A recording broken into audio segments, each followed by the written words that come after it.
friends! I'm going to share with you today Abiyoyo, which is a folk tale from South Africa. And this retelling is done by Pete Seeger and illustrated by Michael Hayes.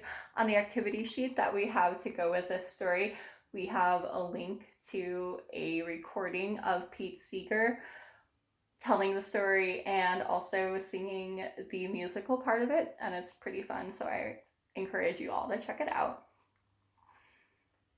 But for now, let's dive into Abiyoyo and see what happens here.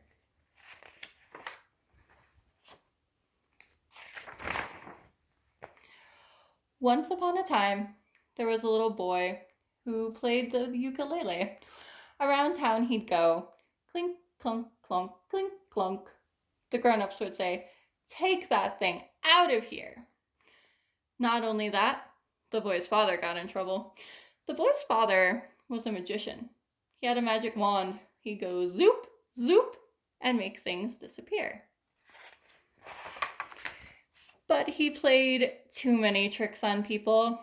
He'd come up to someone about to drink a nice cold glass of something. Zoop! The glass disappears. Someone doing a hard job of work. Zzz, zzz, zzz. Up comes the father with his magic wand. Zoop! No saw. He'd come up to someone about to sit down after a hard day's work. Zoop! No chair.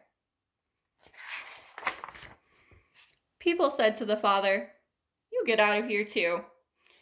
Take your magic wand and your tricks, and you and your son just get." The boy and his father were ostracized. That means they made him live on the edge of town. Now, in this town, they used to tell stories.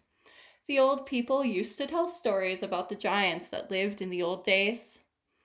They used to tell about a giant called Abiyoyo. They said he was as tall as a tree and could eat people up. Of course, nobody believed the story, but they told it anyway. One day, the sun rose blood red over the hill. The first people got up and looked out the window. They saw a great big shadow in front of the sun. They could feel the whole ground shake. Women screamed. Strong men fainted.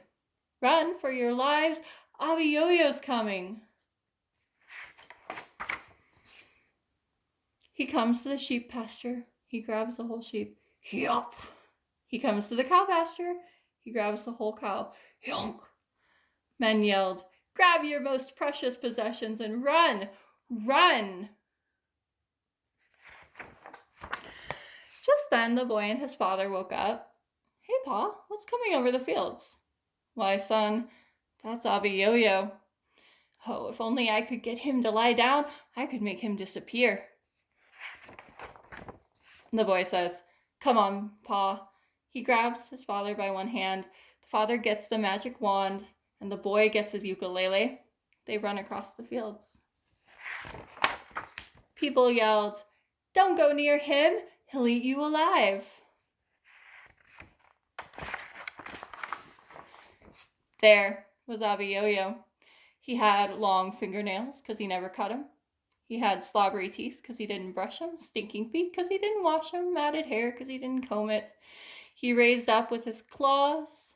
Just then, the boy whips out his ukulele. "Abiyoyo, Abiyoyo."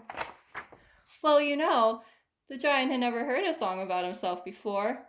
A foolish grin spread over his face, and the giant started to dance.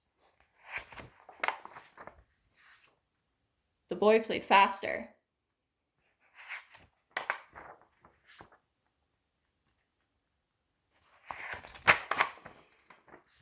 The giant got out of breath. He staggered. He fell down flat on the ground. Up steps the father. Zoop!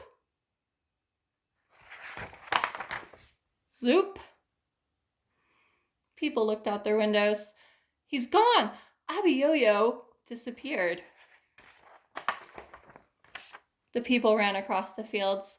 They lifted the boy and his father up on their shoulders. They say, "Come back to town. Bring your darn ukulele. We don't care anymore." And they all sang